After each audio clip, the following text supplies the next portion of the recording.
ابراهیم علیه السلام وویل آیا تاسې بیل الله جل جلاله د هغو شیانو عبادت کوئ چې د هیڅ شي نفع نسي در رسولی او نه ضرر در رسولی سي نو هلاک او افسوس دي وي تاسې لره او هغو شیانو لره چې تاسې یې بیل الله جل جلاله عبادت کوئ آیا تاسې عقل نه لرئ چې د دغه خپل باطل عمل بدي حس کړي بیا هم الله جل جلاله په سورة الصافات کې فرمایي چې ابراهیم علیه السلام ورته وویل قال اتعبدون ما تنحتون والله خلقكم وما تعملون ابراهیم علیه السلام وویل آیا تاسې د هغه شی عبادت کوئ چې تاسې په خپلو لاسو تراشوئ په خپلو لاسو یې جوړوئ حال دا چې الله جل جلاله تاسې او ستاسې هغه عملونه خلق کړي پیدا کړي دي چې تاسې یې کوئ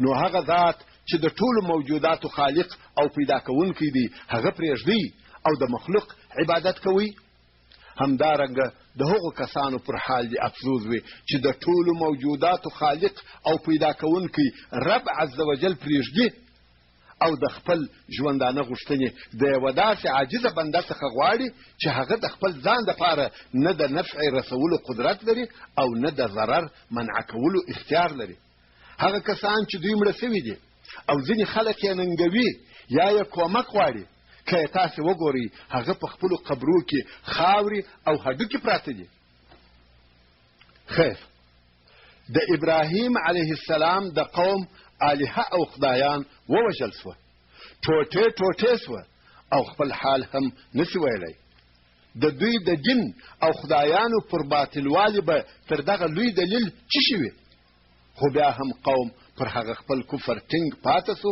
او ابراهیم علیه السلام یې د اور په سوځولو سره تهدید کړي او ویل موږ دې د دغو بوتانو د ماتولو په سبب سوځو کله چې دغه بت پرسته قوم په حجت او دلایلو کې مات سو نو بل څه نه سو ورپاته بې له دې چې زور او قوت استعمال کړي غواړي چې خپل باطل دین په زور سره غالبه کړي الله جل جلاله فرمایي قالوا وابنوا له بنيانا فألقوه في الجحيم یعنی کفار وویل د ابراهیم علیه السلام د سوځولو دپاره یوه بنا جوړه کړي او هغه بنا په لرګیو ډکه کړي او اور ور واچوي او بیا نو ابراهیم علیه السلام په دغه جحیم ډېر زورور اور کې واچوي دغه اور ته یې ور وغورځوي اوس نو کفارو څه وکړه یوه کلکه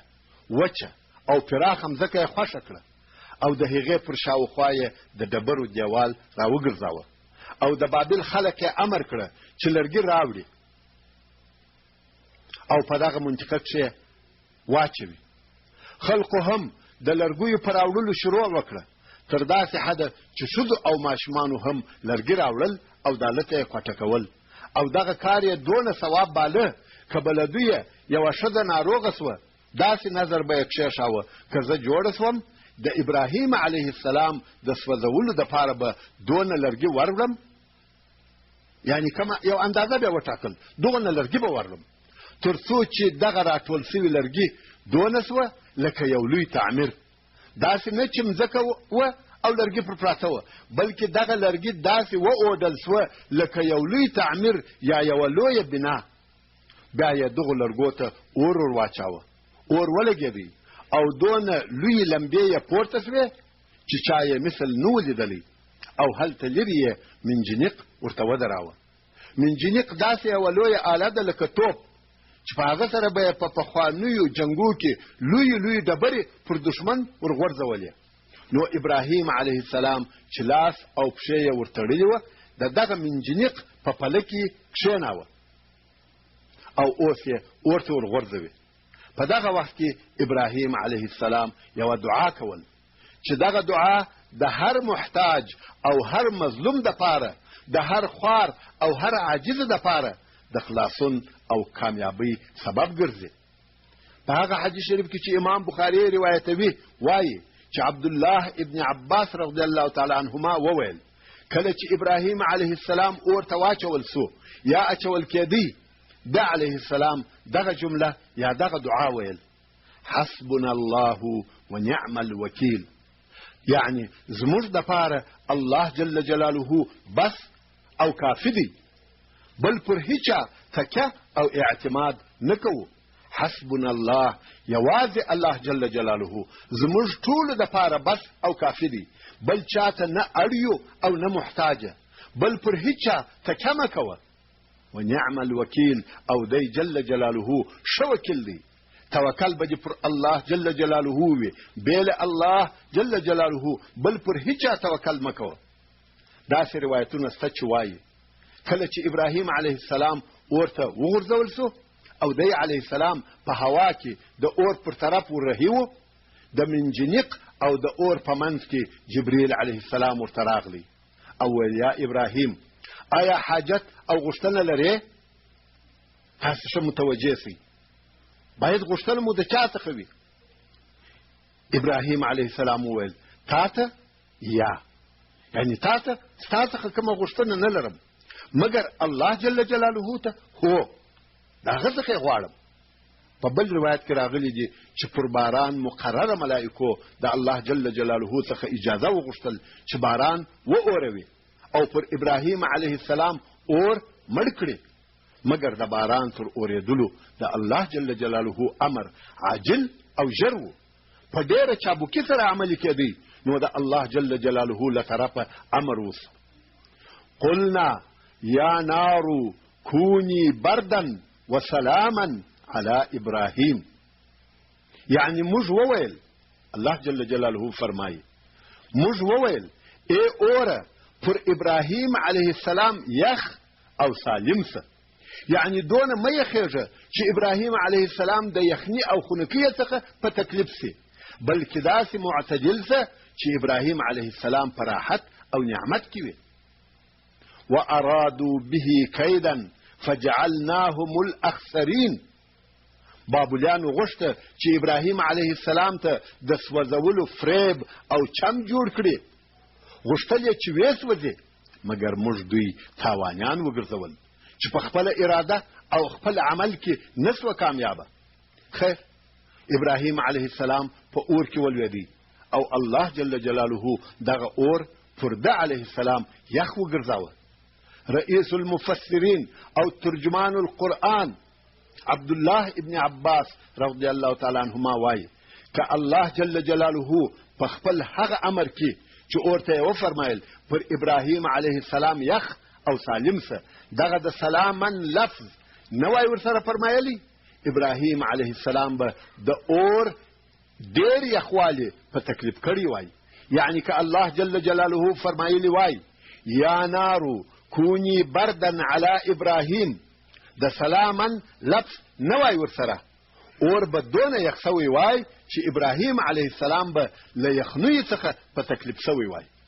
ورونو او خوندو، اور سوځل کوي خو د الله جل جلاله په امر، همدارنګه چاړه پرې کول کوي خو د الله جل جلاله په امر. دغه ټول مخلوقات په خپل ځان کې کم ذاتي قدرت نه لري، په حقیقت کې دغه قدرتونه د الله جل جلاله له طرفه ورکول شوي دي. الله جل جلاله هغه ذات دی چې ټولو شیانو ته د عمل او کار کولو قدرت ورکړی دی، او الله جل جلاله هغه ذات دی که وغواړي چې دغه قدرت دې ایسته کړي ایسته کولی شي. ابراهیم علیه السلام په اور کې ولوېدی خو کالو یا لباس هم اور وانخستی. د ابراهیم علیه السلام د ټول لباس څخه هیڅ شی ونه سوځل سو بې له هغه تناو یا هغې رسیه چې دی علیه السلام په تړل سوی و. رسی وسوځل سوه خو لاس ته یې هیڅ آزار ونه رسېدی. سبحان الله القادر. اوس ټول خلق ولاړ دي و اور ته د ابراهیم علیه السلام د لوېدلو ننداره کوي او بیا د اور د مړه کېدلو او ایره کېدلو انتظار باسي. خو ناڅاپه یې ولیدل چې ابراهیم علیه السلام د اور په منځ کې خوشحاله په آرام او راحت کې ناست دی. نه دوی اور ته ورتلای سي او نه هغه له اوره ورته راوځي. ابو هریره رضی الله تعالی عنه وایي په دغه وخت کې چې د ابراهیم علیه السلام پلار خپل زوی صحیح او سالم په اور کې ولیدی، تر خولې یې یوه ډېره ښه او ښایسته جمله راووتل. د ابراهیم علیه السلام پلار وویل: یا ابراهیم، ستا رب څونه ښه رب دی.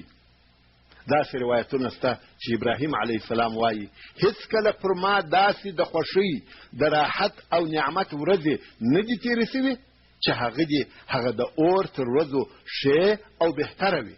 یعنې زما په ژوند کې د نعمت او راحت ورځې هغه د اور ورځې وې، یخ او سلامتیا وه او د نعمتو ډکې ورځې وې. شیخ فریدالدین عطار وایي: آن که لطفی خویش را اظهار کرد، بر خلیلش نار را گلزار کرد. خلق په ډېر تعجب ورته ګوري چې ابراهیم علیه السلام د اور په منځ کې صحیح سالم ولاړ دی او نه سوځل کېږي. دا د الله جل جلاله د قدرت کمه علامه او کمه معجزه وه چې د بابلیانو په حضور کې پیښیږي او بیا ابراهیم علیه السلام د اور له منځه صحیح سالم چې د سوځلو هیڅ اثر باندې نشته راوځي. سره له دغې لویې معجزې بې له لوط علیه السلام څخه چې د ابراهیم علیه السلام د ورور زوی و، بل هیچا ایمان را نه وړي. د ټوله قومه څخه یوازې لوط علیه السلام د ابراهیم علیه السلام متابعت اختیار کړي.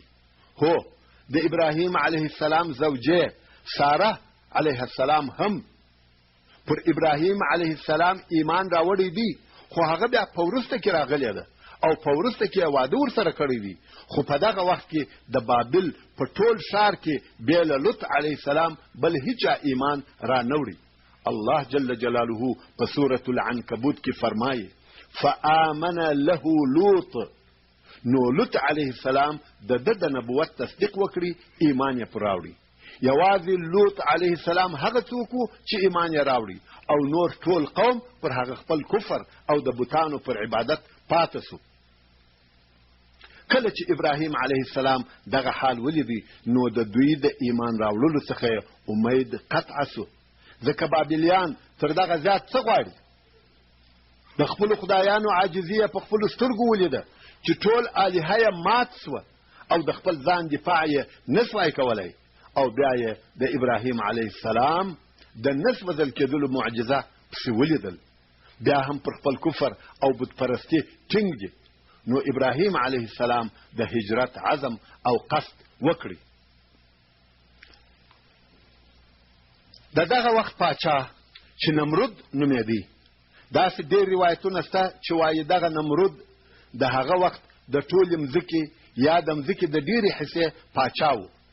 کله چې ټوله مځکه وویل سي مقصد یې د مځکې ډېرې حصې دي. نو کله چې دغه نمرود د بابل په واقعو خبر سو، هغه ته د ابراهیم علیه السلام قصه او په اور نه سوځل کېده ورورسېده، نو یې امر وکړي چې دغه سړی ماته راولي.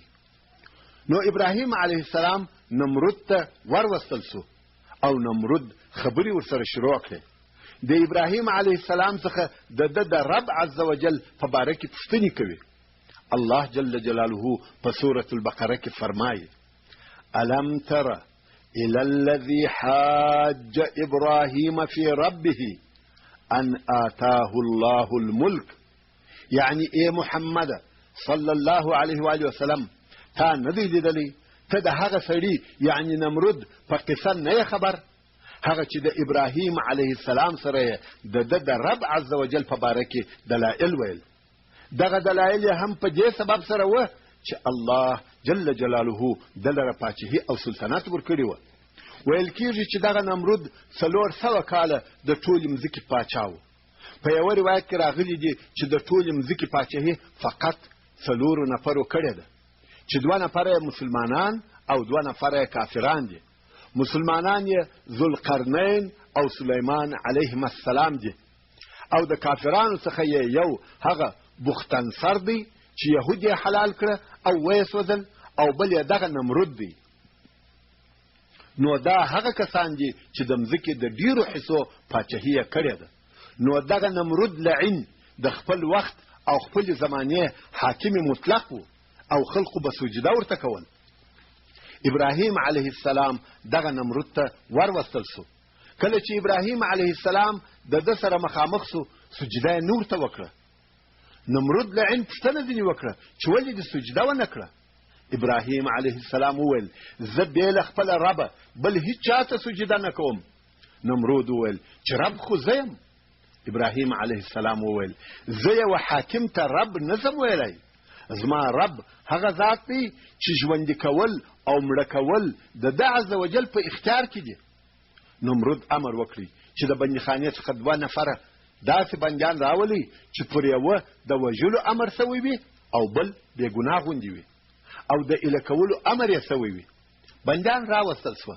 نو نمرود امر وکړي هغه چې د وژلو امر پر سوی دی ایله یې کړي او هغه چې ایله کېږي ویې وژني. کله چې دغه کارونه وسوه نو یې ابراهیم علیه السلام ته وویل ودې لیدل زه هم هر څوک چې وغواړم وژنم یې او هر څوک چې وغواړم ژوندی کوم یې. دلته نو ابراهیم علیه السلام د لمر د راختلو دلیل ور د مخه کړي او هغه مغروره پاچا یې په چپ کړي. الله جل جلاله فرمایي الم تر الى الذي حاج ابراهيم في ربه ان آتاه الله الملك اذ قال ابراهيم ربي الذي يحيي ويميت قال انا احيي واميت.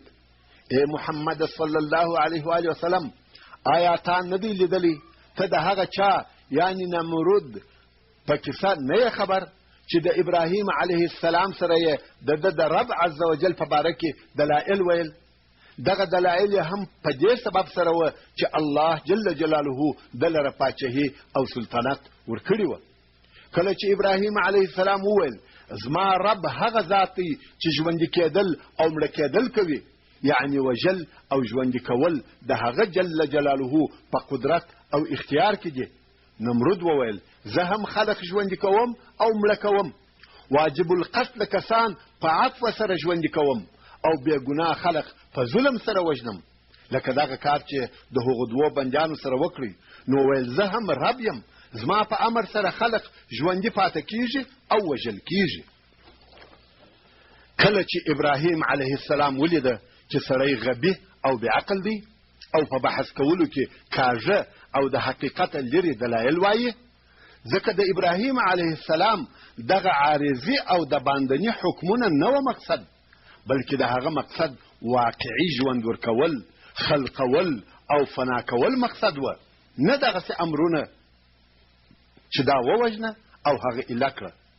ابراهیم علیه السلام نه غوښته چې دغه فرق وروښيي، ځکه دی پوهېدی چې نمرود کافر سر نه خلاصوي. نو یې یو بل واضحه او ښکاره دلیل ته رجوع وکړه. الله جل جلاله فرمایي قال ابراهیم فإن الله يأتي بالشمس من المشرق فأتي بها من المغرب فبهت الذي كفر والله لا يهدي القوم الظالمين. ابراهیم علیه السلام وویل بېشکه چې الله جل جلاله المر د مشرق له طرفه راولي، نو ته ای نمروده دغه لمر د مغرب له طرفه راوله. نو هغه چې کافر و اریان او شرمنده سو. نمرود شرمنده او بې جوابه سو. الله جل جلاله ظالم قوم ته هدایت او لارښوونه نه کوي. بیا هم دغه ظالمان پر کفر پاته سوه. نمرود نه غوښته چې ابراهیم علیه السلام ته کم عذاب او کم جزا ورکړي، ځکه دی خبر و چې ابراهیم علیه السلام د هغه شدید اوره څنګه صحیح او سالم راووتی. نو یې ابراهیم علیه السلام ته وویل ووځه له دغه ښاره ووځه، موږ دې نه غواړو. ابراهیم علیه السلام هم عراق پرېښاوه او شام ته هجرت وکړي، سوریې ته ولاړی او په سوریې کې د حران منطقې ته ورسېدی او په دغه وختو کې د خپل اکا د لور سره چې ساره نومېدل واده وکړي او اکا یې حاران نومېدی. ویل کېږي چې د مځکې پر مخ تر ساره علیه السلام ښایسته ښځه نه وه، یا تر دې علیه السلام ښایسته ښځه نه ده خلق سوې بې له حوا علیه السلام څخه. کله چې ابراهیم علیه السلام هجرت کاوه، لوط علیه السلام هم هجرت ورسره وکړي. الله جل جلاله فرمایي وقال إني مهاجر إلى ربي إنه هو العزيز الحكيم. لوط علیه السلام وویل زه له خپله قومه زما رب ته هجرت کوم، بېشکه چې زما رب عز وجل غالب قوي او د ډېر حکمت خاوند دی. نو ابراهیم علیه السلام د لوط علیه السلام په ملګرتیا په شام کې د فلسطین و اطرافو ته هجرت وکړي. الله جل جلاله په سورة الانبیاء کې فرمایي ونجیناه ولوطا الى الارض التي باركنا فيها للعالمين. او نجات مو ورکړي ابراهیم علیه السلام او لوط علیه السلام ته. دوی دواړه مو خلاص کړه او دواړه مو هغه مځکې ته بوتلل چې په هغه مځکه کې موږ د خلقو دپاره برکت ایښی دی چې دغه مځکه د شام ده. کله چې ابراهیم علیه السلام حران ته ورسېدی نو دغه ځای یې د خپلې استوګنې دپاره خوښ او اختیار کړی او دوی د هغه ځای او هغه وطن سوه او هلته په حران کې خلق توحید ته دعوتول.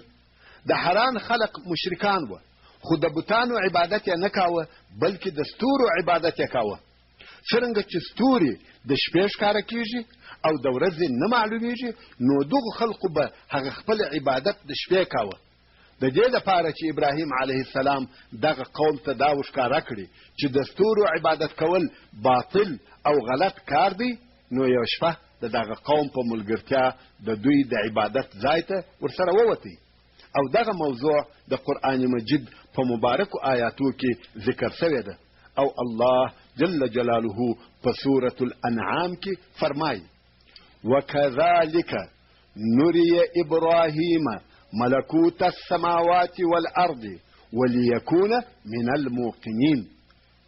يعني لکه څرنګه چې موږ ابراهیم علیه السلام ته د قوم گمراهي او بدی وروښول دته مو د حق او عبادت په اړه لارښوونه وکړه همدارنګه موږ دته د آسمانو او مځکې عجایبات د دې دپاره ورښوو چې په ښکاره او بیان کولو کې د یقین کوونکو څخه وي.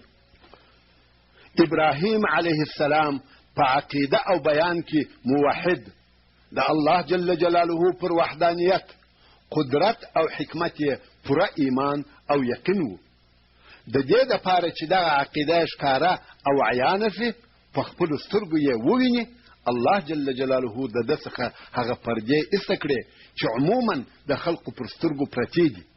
ابراهیم علیه السلام د مځکې او آسمانو ملکوت او عجایبات ولیدل. ستوري او نجوم او کواکب یې ولیده. داسې شیان یې ولیده چې د نن ورځې پر مختللې رصدخانې یې نسي لیدلی. دا هر چاته معلومه ده. کم څوک چې د مځکې او آسمانو ملکوت او عجایبات ویني هغه هیڅکله د ستورو عبادت نه کوي. دا چې ځینو مفسرونو لیکلي دي چې ابراهیم علیه السلام د ستورو عبادت کاوه او بیا الله جل جلاله هدایت ورته وکړي او تر هغه وروسته یوازې د الله جل جلاله عبادت کاوه دا ډېره لویه خطا ده چې د ځینو مفسرونو څخه پیښه ده.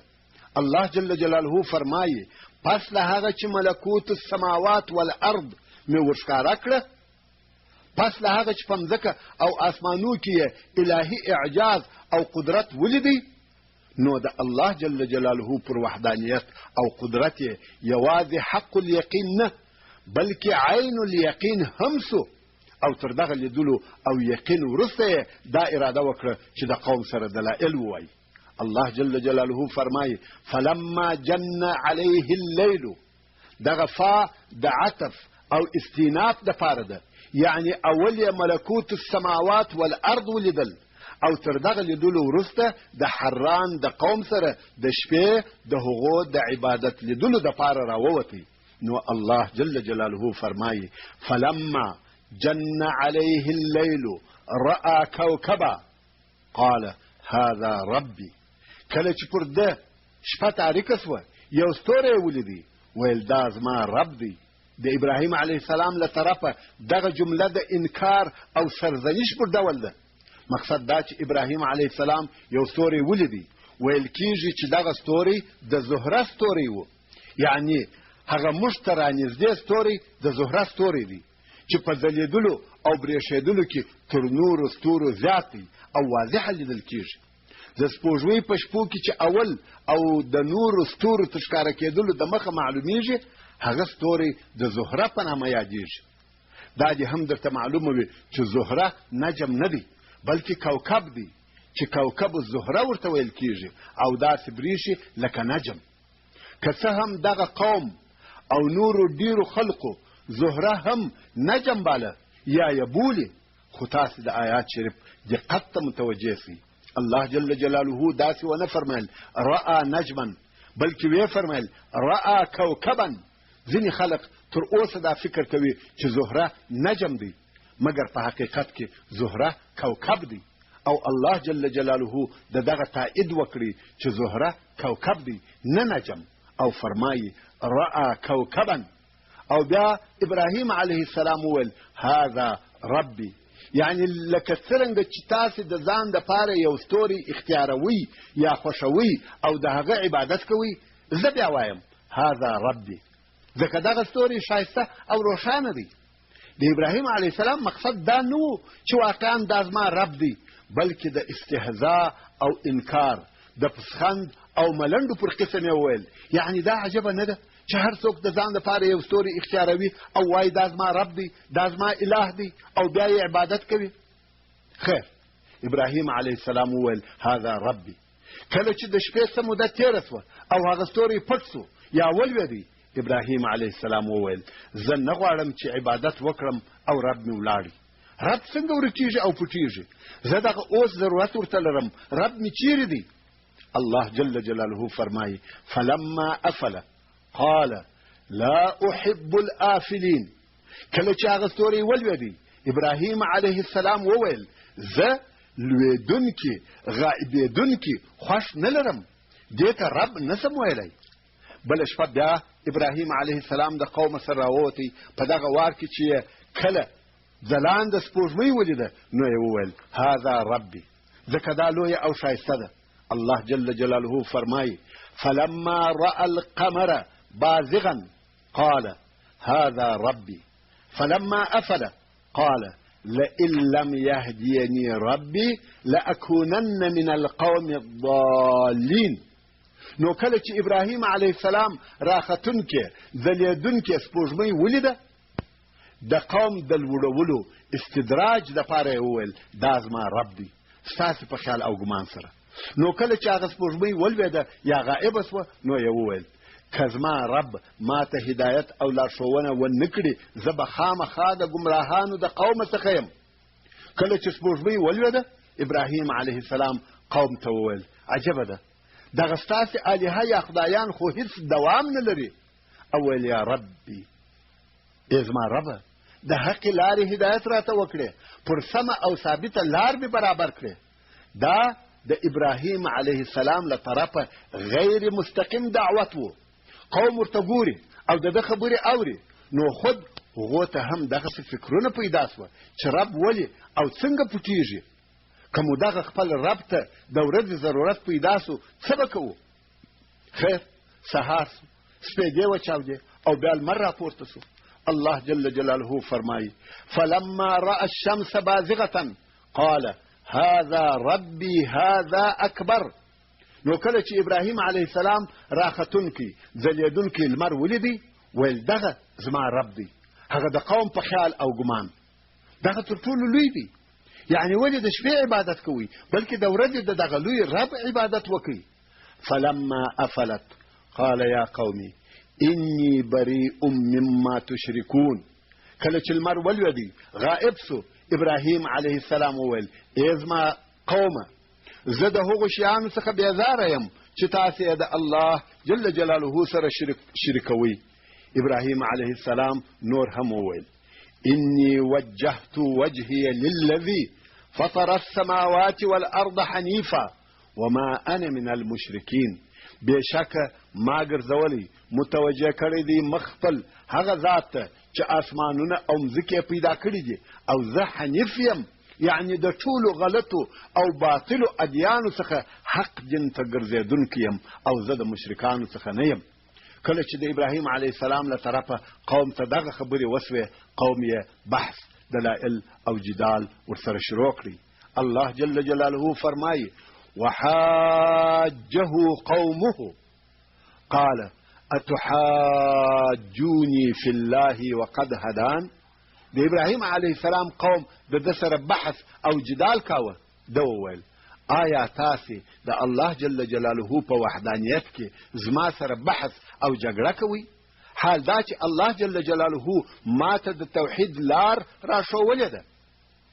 داسې څوک چې ملکوت السماوات والارض یې لیدلي وي، الله جل جلاله خپل خلیل ګرځولی وي او د زړه سترګې ورخلاصې کړي وي، آیا هغه د کفارو د دلایلو تر تاثیر لاندې کیږي؟ هیڅکله نه. اوس نو کفارو ابراهیم علیه السلام په خپلو خدایانو سره بیراوه چې زموږ خدایان به ستا څخه بدله او انتقام واخلي، ضرر به در ورسوي. ابراهیم علیه السلام وویل ولا اخاف ما تشركون به الا ان يشاء ربي شيئا وسع ربي كل شيء علما افلا تتذكرون. یعنی او زه د هغو معبودانو له ضرره نه بیریږم کم چې تاسې یې د الله جل جلاله سره شریکوئ، مګر چې زما رب د یوه شي اراده وفرمایي. یعنی که زما د رب اراده وه چې یو تکلیف را ورسیږي هغه را رسیږي، خو دغه ستاسې معبودان هیڅ نسي کولی. زما رب پر ټولو شیانو علما احاطه کړې ده، په هر څه خبر دی. آیا تاسې پند او عبرت نه اخلئ؟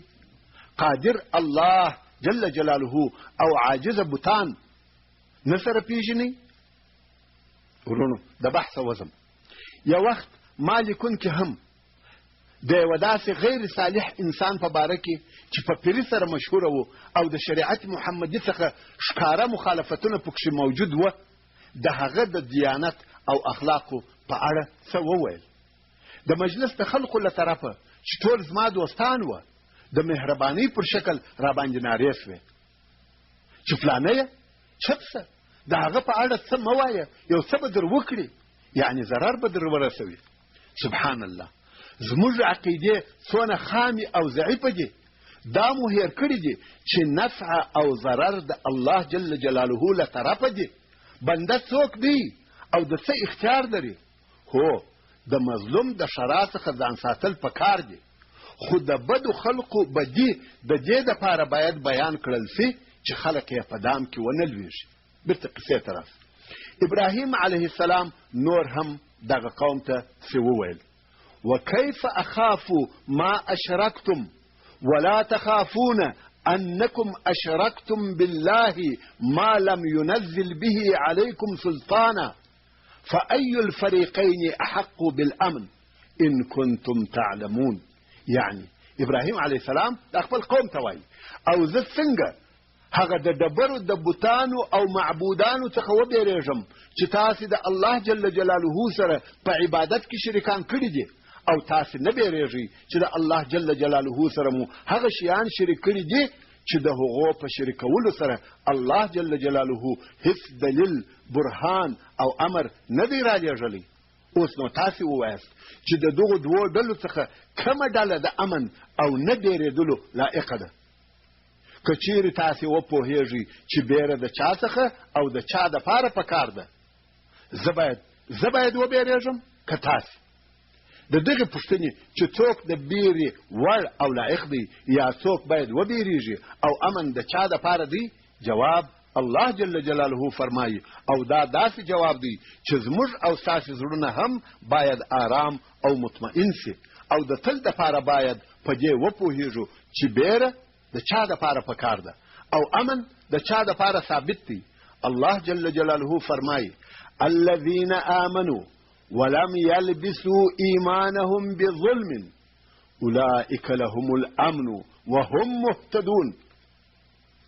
یعنی هغه کسان چې ایمان یې راوړی دی د الله جل جلاله پر وحدانیت یقین لري او دوی دغه خپل ایمان د شرک په ظلم سره نه وي ګډ کړی، دغه کسان چې خپل ایمان یې د شرک څخه ساتلی دی دوی لره امن د الهي عذاب خلاصون سته او دوی پر سمه حق لار رهي دي.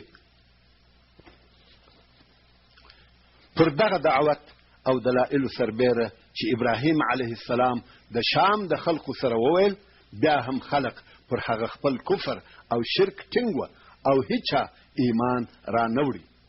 ابراهیم علیه السلام بل وار بیا له دغه ځایه د هجرت نیت او اراده وکړه. شام او فلسطین یې پرېښول، دا وار مصر ته ولاړی. هغه څوک چې د مصر حاکم و هغه ته خبر ورسېدی چې زموږ منطقې ته یو سړی راغلی دی او یوه داسې ښځه ورسره ده چې د مځکې پر مخ تر ټولو ښځو ښایسته ده. هغه حاکم د دغې ښځې په طمعه سو او عسکر یې ورولېږل چې دغه ښځه ورولي او خپل عسکر یې امر کړل چې د هغه سړي معلومات وکړي کم چې د دغې ښځې سره ملګری دی. که دغه سړی د ښځې خاوند او میړه و نو هغه سړی ووژنئ. ابراهیم علیه السلام ته د دغه حال او کیفیت په اړه وحی نازلې سوې. نو ابراهیم علیه السلام خپلې ښځې ساره علیه السلام ته وویل که یې زما په باره کې پوښتنه درڅخه وکړه چې دغه ملګری دې څوک او څه دی، ته به ورته ووایې چې ته زما خور یې، یعنی دیني خور. او ویل والله په دغه مځکه کې چې دغه موږ پکښې یو بې له ما او تا بل مؤمن نسته. د دغه مځکې اهل ټول کافران وه، هیڅ مؤمن وجود نه درلودی. خیر، هغه رالیږل سوي عسکر راغله او د ابراهیم علیه السلام څخه یې پوښتنه وکړه چې دغه ښځه دې څه ده؟ ابراهیم علیه السلام وویل خور مې ده. رسول الله صلی الله علیه و آله وسلم فرمایي د ابراهیم علیه السلام په هغه درو خلاف ویلو کې هیڅ داسې خلاف ویل نشته مګر په هغه سره د الله جل جلاله له دینه دفاع مقصد وه. تاسې د ابراهیم علیه السلام خلاف ویلو ته متوجه شئ. کومې خبرې چې یې د حقیقت مخالفه کړي دي هغه ټولې خبرې یې تعویل لري. کله چې یې وویل زه ناروغ یم او بیا یې وویل دغه د بوتانو مشر دغه کار کړی دی او دا وار یې وویل دغه ښځه زما خور ده، دغه ټولې داسې خبرې دي چې تعویل او اړول هم لري چې حقیقت ځینې جوړ سي. بل دا چې دغسې خبرو ته توریه ویل کیږي چې هغه جائزه او روا ده. دا داسې خلاف نه دي لکه نن ورځ چې خلق په ښکاره او صراحت سره درواغ وایي او د رب العالمین جل جلاله څخه هم نه بیریږي. مګر ابراهیم خلیل الله صلی الله علیه و آله وسلم ته وګورئ، کله چې د قیامت په ورځ د ټول بشر نمایندګان ورسي او ورته ووایي یا ابراهیم ته خلیل الرحمن یې، د الله جل جلاله څخه وغواړه چې حساب شروع سي. دی علیه السلام وایي نه، زه د خپل ربه بیریږم، ما 3 واره خلاف ویلی دي. د دغه خلاف ویلو په سبب د رب عز وجل څخه بیریږي. مګر د خلقو جرأت ته وګورئ چې په څونه دلاوري سره درواغ وایي. خیر، د مصر د حاکم عسکرو ساره علیه السلام ورسره رهي کړه او هغه خپل پاچا ته یې بیایي او دی علیه السلام پر لارې دعا کول. کله چې دا پوه سوه چې دغه پاچا فاجر دی او غواړي چې دا د ځان ملک وګرځوي نو یې دعا کول او ویل یې اللهم ان كنت تعلم اني آمنت بك وبرسولك واحسنت فرجي الا على زوجي فلا تسلط علي الكافر. یعنی الهي ته پوهېږې چې ما پر تا ایمان راوړی دی او ستا پر رسول می ایمان راوړی دی او ځان می بې له خپله خاونده د بل چا څخه ساتلی دی، نو کافر مه را باندې مسلطوې. کله چې ساره علیه السلام کافر پاچا ته وروستل سول او هغه پاچا د لاس غځولو اراده وکړه، لاس یې شل او پر هغه خپل ځای وچ پاته سو. پاچا په چغارو بغارو شروع وکړه، لاس نسي ښورولی. د پاچا کومکیان یا حاضر باشان راغله غواړي چې کومک ورسره وکړي. د هغو هم څه په وسه نه سو پوره، د پاچا لاس وچ پاته دی. اوس ساره علیه السلام پر خپل ځان او خپل مرګ وبېرېده، ځکه د پاچا حاضر باشان به وایي چې تا زموږ پاچا دغسې کړی. نو ساره علیه السلام وویل یا ربي پرېږده چې ما د ده په سبب ونه وژني. الله جل جلاله د دې دعا قبوله کړه، د پاچا لاس جوړ سو مګر توبه یې ونه کړه. د هغه دا خیال سو چې د وارخطایي یا یو بل کار په سبب ناڅاپه یو عصبي تکلیف راته پېښ سو او جوړ سوم. دوهم وار یې بیا د لاس غځولو قصد وکړی، دوهم وار بیا لاس وچ او شل پاته سو. نو یې ساره علیه السلام ته وویل زما لاس خلاص کړه. ساره علیه السلام بیا الله جل جلاله ته دعا وکړه او د پاچا لاس جوړ شو، خو پاچا بیا هم توبه ونه کړه. دریم وار یې لاس ور اوږد کړی، دا وار یې هم لاس وچ او شل شو.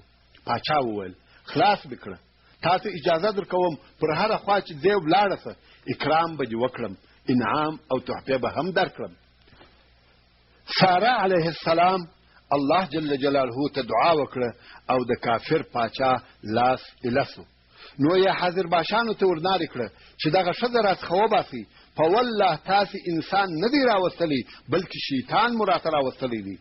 ساره علیه السلام ته یې د تللو اجازه ورکړه او واقعا یې ډېر زر او جواهرات په هدیه کې ورکړه او پر دغو سربیره یې د دې د خدمت لپاره یوه مینځه چې هاجر نومېده هم ورکړه. ورونو، اصلا دغه نوم هاجر ویل کېږي، خو موږ په خپله ژبه او اصطلاح کې وهاجرې ته اړولی دی. نو که کله کله زه هاجره ووایم دا به د دې دپاره وي چې په قصه پوه سو، خو اصلا دغه نوم هاجر دی. نو دغه هاجر د پاچا مینځه وه او ساره علیه السلام ته یې په هدیه کې ورکړه. نو هاجر د ساره علیه السلام خدمت کوونکې وه او د هغې خدمت به یې کاوه. خو ساره علیه السلام بیرته ابراهیم علیه السلام ته راغله. دغه د دې د راتګ په وخت کې ابراهیم علیه السلام پر لمانځه ولاړ دی او لمونځ کوي. د لمانځه د ادا کولو وروسته یې د ساره علیه السلام څخه د حال پوښتنه وکړه او ویل ما هیم، څه پېښه شوه؟ ساره علیه السلام په جواب کې ورته وویل الله سبحانه وتعالی پر کافر مسلط سو، هیڅ یې ونه کړه. ابراهیم علیه السلام وویل الحمدلله. اول درځه موږ دلته نسو اوسېدلی ځکه دلته شرف په خطر کې دی او دا معلومه خبره ده چې د صالحه انسانانو دپاره د شرف موضوع ډېره لویه او تر هر څه مهمه موضوع ده. نو دوی له مصره بیرته فلسطین ته راغله. کله چې ابراهیم علیه السلام په فلسطین کې سکونت اختیار کړي، دلته نو لوط علیه السلام هم ورسره یو ځای سو. خو ابراهیم علیه السلام امر کړی چې ته ولاړ شه او هغه قوم اسلام ته دعوت کړه کم چې په فسق او فجور، کفر او ضلالت کې ډېر شدید او مخته تللي دي. د دغه قوم خلک په یو منطقه کې اوسېدل چې هغه ځای ته سدوم ویل کېده او مؤتفقه هم ورته ویل کېږي. لوط علیه السلام هلته د دعوت او تبلیغ دپاره ولاړی، خو بیا په وروسته کې د لوط علیه السلام او د هغه فاجر او کافر قوم کیسې ته راګرځو. اوس ابراهیم علیه السلام او د ده زوجه ساره علیه السلام او د دوی مینځه هاجر علیه السلام په فلسطین کې پاتې سوه. دلته ژوند کوي او خلق د الله جل جلاله وحدانیت ته رابولي او د ابراهیم علیه السلام اصلي کار دعوت دی، خو د نفقې د حاصلولو دپاره تجارت کوي او په فلسطین کې د ډیرو مالو او شتمنیو خاوند سو. کله چې د ابراهیم علیه السلام عمر 15 یا 16 کلو ته ورسېدی، ساره علیه السلام ولیده چې دا وچه ده، اولاد یې نه کېږي او اوس یې عمر هم دونه سو چې د اولاد د زیږولو امید یې بلکل قطع سو. پوه سوه چې تر دې وروسته مې اولاد نه پیدا کېږي او د خاوند عمر یې هم ډېر دی. خو بیا هم د دې خاوند ابراهیم علیه السلام د اولاد یا زوی درلودلو شوق او ارزو لري. نو یې هغه خپله مینځه هاجر علیه السلام و ابراهیم علیه السلام ته وروبخښل او هاجر د ابراهیم علیه السلام ملک سو. نو ابراهیم علیه السلام د خپلې مینځې هاجر علیه السلام سره واده وکړي او د هغې څخه اولنی زوی پیدا سو چې دغه زوی یې اسماعیل علیه السلام دی او په دغه وخت کې د ابراهیم علیه السلام عمر 80 کاله و. خو په دې سره چې د هاجر علیه السلام زوی پیدا سو، ساره علیه السلام ته غیرت ودرېدی. سبحان الله، د ښځو طبیعت دغسې دی. دا و چې خپله مینځه د دغه مقصد دپاره ابراهیم علیه السلام ته په هدیه ورکړه، خو اوس چې د هغې زوی پیدا سو، د دې هغه طبیعي غیرت راپورته سو او نه غواړي چې خپله بن او د هغې زوی وویني. نو یې ابراهیم علیه السلام ته وویل ما او دا په یوه ځای کې مه سره یو ځای کوه. ورونو، دلته ډېر مختلف روایتونه شته چې وایي د ساره علیه السلام بد راتله او هاجر به یې په خبرو ظاهروله، خو دغه ټول روایتونه په حقیقت کې بې اصله او بې اساسه دي، مګر هغه د غیرت اصل ثابت او موجود دی. سره د دې چې ساره علیه السلام د قوي ایمان او لوړې درجې خاونده وه، مګر بیا هم دغه طبیعي غیرت پکښې موجود و. حتی د رسول الله صلی الله علیه و وسلم په ازواجو مطهراتو کې د دغه غیرت علامې موجودې وې. نو هر هغه څوک چې د دوو یا زیاتو ښځو خاوند وي، پر هغه واجب او لازمه ده چې د ښځو د دغه طبیعي غیرت مراعات وکړي. داسې کار باید ځینې پیښ نسي چې په هغه کار سره یې د هغې بلې ښځې دغه غیرتي احساسات پر شور راسي. خبرې او خندا راکړه ورکړه یې باید د دواړو ښځو سره یو ډول وي. د خپلو ښځو د اولادو په منځ کې باید فرق او توپیر ونسي. په کورني ژوند کې باید دواړې شریکې او برابرې وي.